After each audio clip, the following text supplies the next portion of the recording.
자식에게 사기당한 노후자금 어떻게 해야 할까요? 저는 올해 73입니다. 평생 공장에서 일했습니다. 22에 취직해서 60에 퇴직할 때까지 38년을 한 곳에서 일했어요. 중간에 허리도 다치고 손가락도 기계에 끼어서 한마터면 크게 다칠 뻔도 했습니다. 그래도 버텼어요. 자식 둘 대학 보내고 전세 올릴 때마다 보태주고 그렇게 살다 보니 퇴직할 때 남은 게 모아둔 돈 합쳐서 8천만 원이었습니다. 많지 않지만 그게 저와 아내의 노후 전부였습니다. 그런데 그 돈이 지금 한 푼도 없습니다. 아들이 가져갔습니다. 아들은 셋째 해에 사업을 시작했습니다. 처음엔 작은 인테리어 업체였는데 몇 년 지나니까 제법 돌아가는 것 같았어요. 차도 좋은 거 타고 사무실도 넓은 데로 옮기고 직원도 늘었다고 했습니다. 저는 그냥 잘 되는가 보다 했어요. 그런데 어느 날 아들이 찾아왔습니다. 얼굴이 좀 안 좋아 보였어요. 앉더니 한참 말을 못하다가 이렇게 말하더군요. 아버지, 잠깐만 돈 좀 빌려주시면 안 돼요. 한 2달만요. 거래처 대금이 좀 늦게 들어와서요. 얼마냐고 물었더니 3천만 원이라고 했습니다. 저는 솔직히 망설였어요. 아내도 옆에서 조용히 제 눈치를 봤고요. 그래도 자식인데 사업한다는 애가 어렵다는데 한 2달이라는데 그냥 줬습니다. 계좌로 바로 보냈어요. 2달이 지났습니다. 아들한테 연락이 없었어요. 제가 먼저 전화했더니 거래처가 또 늦어진다고 조금만 더 기다려달라고 했습니다. 저는 알겠다고 했어요. 또 2달이 지났습니다. 이번엔 아들이 먼저 전화를 했는데 목소리가 이상했어요. 뭔가 떨리는 것 같았습니다. 그러더니 이러는 거예요. 아버지, 저 사업 망했어요. 그 말을 듣는 순간 머릿속이 하얘졌습니다. 저는 아무 말도 못하고 전화를 끊었어요. 아내가 옆에 있었는데 아내 얼굴을 못 쳐다봤습니다. 나중에 알고 보니 아들이 저한테만 돈을 빌린 게 아니었습니다. 친척들한테도 지인들한테도 돈을 빌렸고 총 빚이 2억이 넘었어요. 저한테 빌린 돈 3천만 원은 거래처 대금이 아니라 다른 빚을 막는 데 썼던 거였습니다. 저는 그걸 뒤늦게 알았어요. 그런데 더 충격적인 건 그 다음이었습니다. 아들 사업이 망했다는 걸 알고 일주일 뒤 저는 혹시나 하는 마음에 통장을 확인했습니다. 아들한테 3천만 원을 준 건 알았는데 뭔가 이상한 기분이 들었어요. 통장 거래 내역을 보는데 제가 기억 못하는 이체 내역이 있었습니다. 2천만 원이 한 번에 빠져나간 적이 있었어요.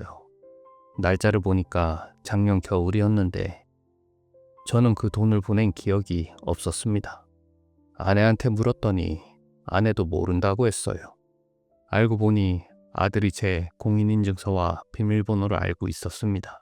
언젠가 제가 폰뱅킹 설정할 때 도와준 적이 있었거든요. 그때 다 봤던 거였어요. 아들은 제 통장에서 허락도 없이 2천만 원을 가져간 겁니다. 합치면 5천만 원이었습니다.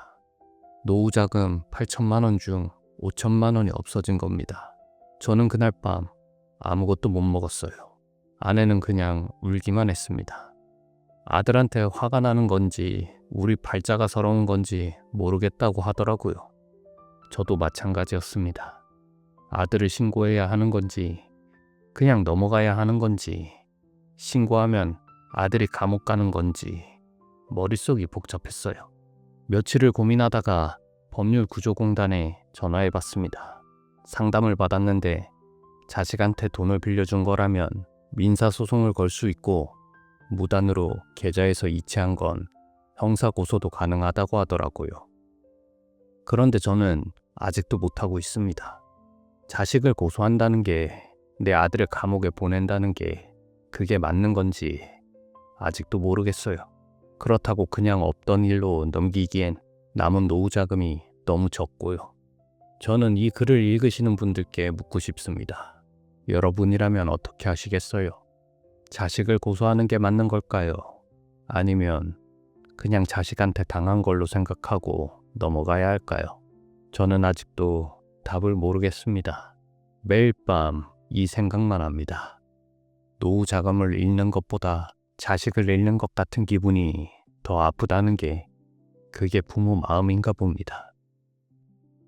68 배달 라이더, 오늘도 비 오는 날 달립니다. 저는 올해 68입니다. 젊었을 때 저는 꽤 잘 나가는 사람이었습니다. 서울 마포에서 철물점을 운영했는데 한창 때는 직원도 3명이나 뒀습니다. 동네에서 사장님 소리 들으며 살았고 아들 결혼식도 번듯하게 올려줬어요. 그때는 노후 걱정 같은 건 남의 일인 줄 알았습니다. 열심히 살면 다 된다고 믿었으니까요. 그런데 53세 가게가 기울기 시작했습니다. 대형 철물 유통업체들이 들어오면서 동네 가게들이 하나둘 문을 닫더니 저도 결국 그중 하나가 됐습니다. 퇴직금도 없고 모아둔 돈은 아들 전세 보증금으로 들어가 있었어요.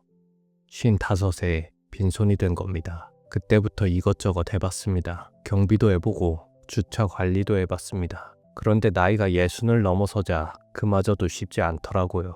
요즘 세상이 어떤지 아시잖아요. 60 넘은 사람 쓰려는 데가 많지 않습니다. 그런데 어느 날 아들 집에 갔다가 우연히 식탁 위에 놓인 종이를 봤습니다. 청구서였는데 학원비 고지서 3장이 나란히 놓여 있었어요. 영어, 수학, 태권도 다 합치면 한 달에 78만 원이더라고요. 저는 모른 척 눈을 돌렸지만 속으로는 한참을 멍하니 있었습니다. 밥 먹는 내내 아들 얼굴을 봤는데 말 수가 없었어요. 며느리도 마찬가지였고요. 그냥 밥만 먹다가 헤어졌는데 집으로 오는 버스 안에서 괜히 창밖만 보게 되더라고요. 그날 밤 잠을 못 잤습니다. 배달을 시작한 건 그로부터 일주일 뒤였습니다.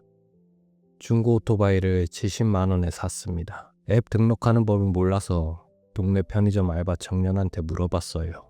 그 청년이 처음엔 좀 의아하게 보더니 결국 옆에 앉아서 다 도와줬습니다. 지금도 그 청년한테 고맙게 생각합니다. 처음엔 힘들었습니다. 길을 모르니까 내비게이션 보면서 가다가 골목에서 헤매기 일쑤였고 무거운 박스 들고 계단 올라가다가 무릎이 욱신거려서 계단 중간에 멈춰선 적도 있었습니다. 그래도 하루 이틀 지나고 일주일이 지나니까 몸이 조금씩 익숙해지더라고요. 한 가지 규칙을 정했습니다. 손자 학원비만큼은 내가 낸다. 그게 다였습니다. 누구한테 말하지 않고 그냥 저 혼자만의 약속이었어요. 그렇게 6개월이 지났습니다. 아들은 제가 배달한다는 걸 몰랐습니다. 아들 동네랑 제가 배달하는 구역이 달랐으니까요. 그런데 어느 날 그만 들키고 말았습니다. 그날따라 배달 구역이 겹쳤는지 아들 회사 근처로 배달이 잡혔어요. 점심시간이었는데 박스를 들고 가다가 저 멀리서 아들이 동료들이랑 걸어오는 게 보이는 겁니다. 저는 순간 고개를 푹 숙였습니다. 그냥 지나치길 바라면서요. 그런데 아들이 저를 봤습니다. 잠깐 눈이 마주쳤어요. 아들 표정이 지금도 잊혀지지 않습니다. 놀란 건지 당황한 건지 아니면 다른 뭔가인지 동료들이 있어서 그런지 아들은 아무 말도 못하고 그냥 지나쳤습니다. 저도 그냥 걸었고요. 그날 저녁에 아들한테서 전화가 왔습니다. 목소리가 좀 잠겨 있었어요. 아버지, 왜 그런 거 하세요? 저는 잠깐 생각하다 이렇게 말했습니다. 야, 나 이거 재밌어. 운동도 되고 용돈도 생기고.